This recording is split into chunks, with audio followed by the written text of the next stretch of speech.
So, hi guys! Another video for today. Ito ngayon ang tinatawag na Blow Me a Cake. Yes, yung trending na trending. So, ayan, buti na lang. Hindi pa tayo huli. Huli na ba? Anyway, pero may nagtatanong sa inyo kung paano nga daw ba itong gawin. O, ito na mga ka-cakey. Step by step na tutorial naman ni Lala Lulu.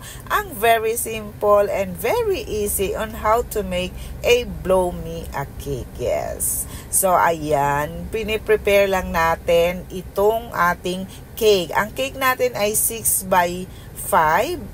Siyempre, ang gagawin nating cake ay dalawa. Ayan. So, itong 6 by 5 nating cake is, wag kayong mamroblema kung hindi nyo mapapakinis ng maganda or hindi talaga nyo mape-perfect kinis. Kasi nga, ang point dito sa cake na ito is yung paglabas ng iboblow doon sa pag-blow ng candle. So, yun ang pinaka-highlight dito. Siyempre, mayroon ding design. Ayan, kaya ko nga ginawa ito dahil wala pa namang nag-order at nagkataon nga birthday ng aking apo na si Bailey.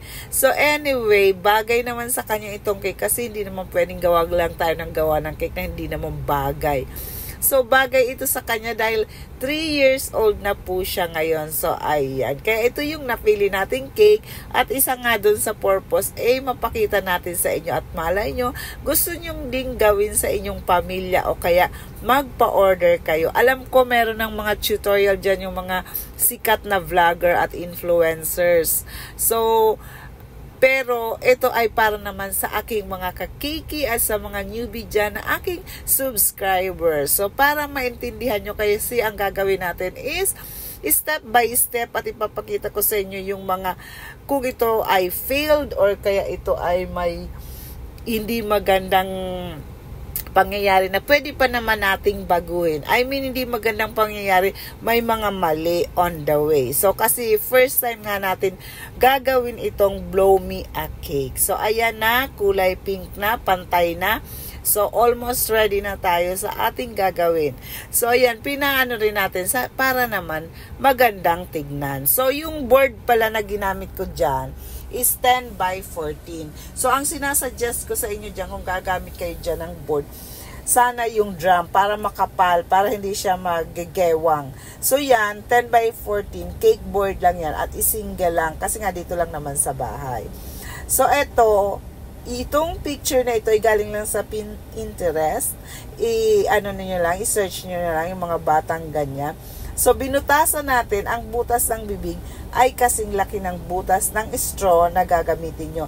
And isa sa mga hindi nyo dapat gamitin ay yung paper straw. Kasi sa tagal, lalo ko i-deliver pa, mag-moisten. So, dapat plastic straw talaga. So, ayan, pinalitan natin itong kulay black.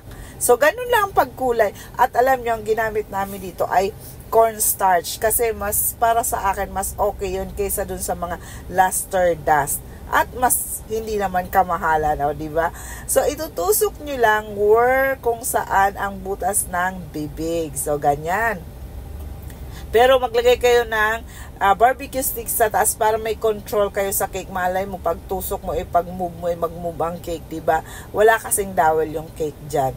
So, ayan, may pang-control lang tayo sa taas. Ito nga ang barbecue stick. So, dito naman sa likod, as you can see, mahaba. Of course, puputulin nyo kasi yung dulo niyan, merong icing. Hindi lalabas yung hangin kasi may icing. So, ganyan. Yan yung mga realistic nating blow me a cake. So, yung mga flowers na ilalagay natin is artificial lang. Sabi nga dyan, you don't have to be perfect to be amazing. O, diba? So, ayan na, nilagay na natin ang mga flowers. Cutie pie naman ang picture, diba? Oh. So, ayan, flowers lang na artificial ang ating ginamit dyan, mga ka-cakey. So, kung may tanong kayo, mag-comment lang kayo dyan sa baba. Kasi alam ko trending ito at kung magpapa-order kayo, I think ang isang set na ganito is 2.5. So, hindi ko naman kasi mabigay sa inyo dahil nga ito ay para dito lang sa amin sa bahay. So, masasuggest ko is 2.5 kasi nga dalawang cake. Although maliit yung isa, pero mahirap din gawin So, ayan na. Ready na. Pero meron pa tayong isa na paglalagyan natin ng candle. So, pinapakita lang natin yung setup natin. So, ayan. At ito na yung maliit.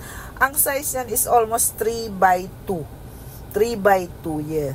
So, yun na nga. Pakinisin din natin at lagyan din natin ng konting design. Ayan, ganyan. So, ang design niyan is may pa-wavy effect. Okay?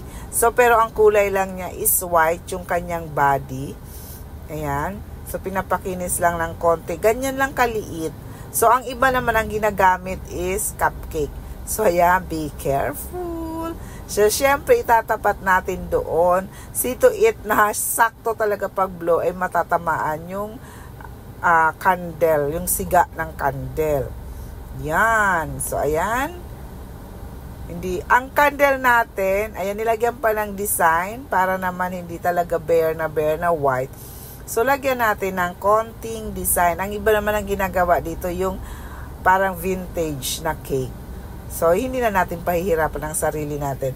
Mayroong ba kayong napapansin? As you can see, medyo tabingi, no? Kaya i-move natin ng konti. Ayan. So, ayan na ang ating Blow Me a Cake. Eto na, pinutol natin ang ating kandila dahil masyadong mataas. So, ayan.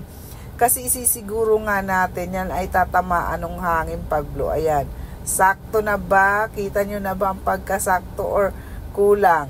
Sa tingin ko kulang. Pero ayan, tignan natin kung ano magiging resulta. So ito na ang celebrant si Billy. So ayan, magre-ready na tayo for the cake blowing. Billy, happy birthday to you. No, wait lang. Oh, wow!